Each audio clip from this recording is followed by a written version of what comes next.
Hello दोस्तों, आप लोग कैसे हैं। उम्मीद करता हूँ कि आप लोग अच्छे होंगे, स्वस्थ होंगे और मस्त होंगे। तो आज मैं बीपीएससी के थोड़ा रिज़ल्ट के बारे में अपडेट करने रिज़ल्ट के बारे में बताने की कोशिश कर रहा हूँ।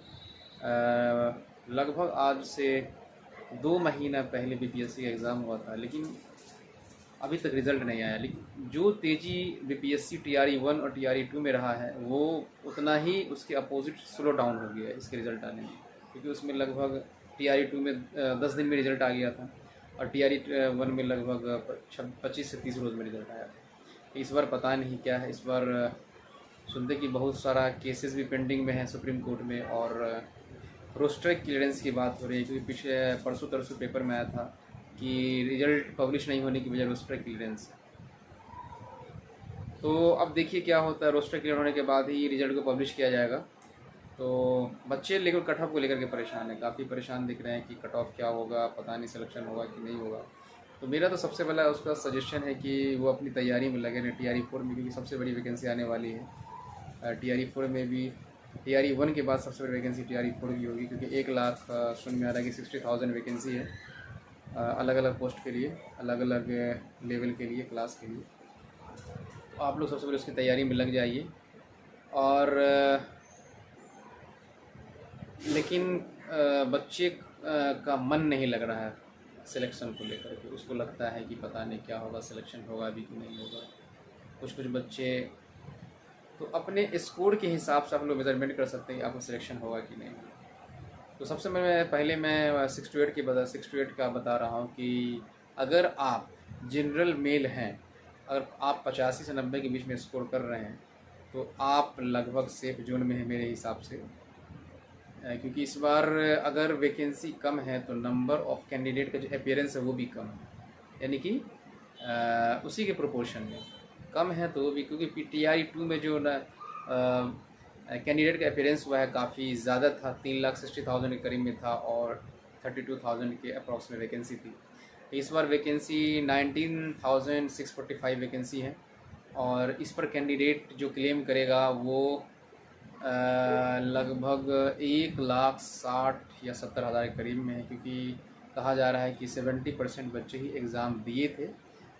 लगभग 2,50,60,000 के करीब में अप्लाई हुआ था फॉर्म, लेकिन बच्चे पूरे अपीयर नहीं हो पाए थे। ऐसा डेटा सोर्स के हिसाब में बता रहा हूँ। ये डेटा पता नहीं कितना सही है, लेकिन ऐसा होता है क्योंकि हर चीज़ की एफिशिएंसी 100% तो होती नहीं। और तो इस हिसाब से मैं बता रहा हूँ कि अगर आप जनरल मेल हैं और आप 85 से 90 के बीच में स्कोर कर रहे हैं मैथ साइंस में, तो आप सेफ जोन में हैं।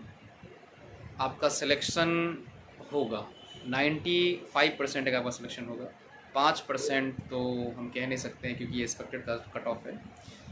अगर आप जनरल फीमेल हैं तो आप लगभग 10 से 11 नंबर कम कर दीजिए।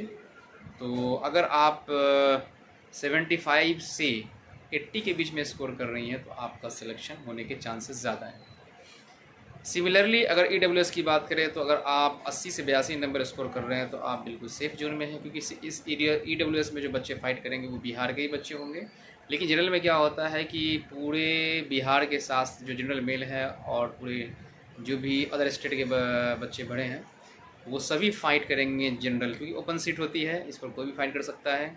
और इवन हर कैटेगरी इस पर फाइट कर सकता है। अगर जनरल के हिसाब से अगर उसका स्कोर होता है तो उसको जनरल में ही सीट मिलती है, उसको अपने कैटेगरी में सीट नहीं मिलती है, जिसकी वजह से इसलिए जनरल कंपटीशन बहुत ज़्यादा होता है। इसकी वजह से इसके कट ऑफ बहुत हाई होने वाले हैं। लेकिन ईडब्ल्यूएस वाले को जो फाइट करना होगा वो अपने कैटेगरी में फाइट करना होगा।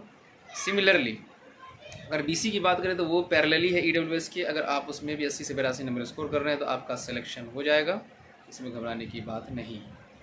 लेकिन उम्मीद में न रहे, अपनी तैयारी कंटिन्यू रखें, क्योंकि टीआरई 4 आने वाला है। मैं बार बार कहूँगा कि अपने समय को बर्बाद ना करें। समय बहुत कीमती है। टीआरई 4 आपका इंतज़ार कर रहा है। अब अपना ज़्यादा समय दे करके टीआरई 4 में अपने सीट को मजबूत बनाने की कोशिश करें।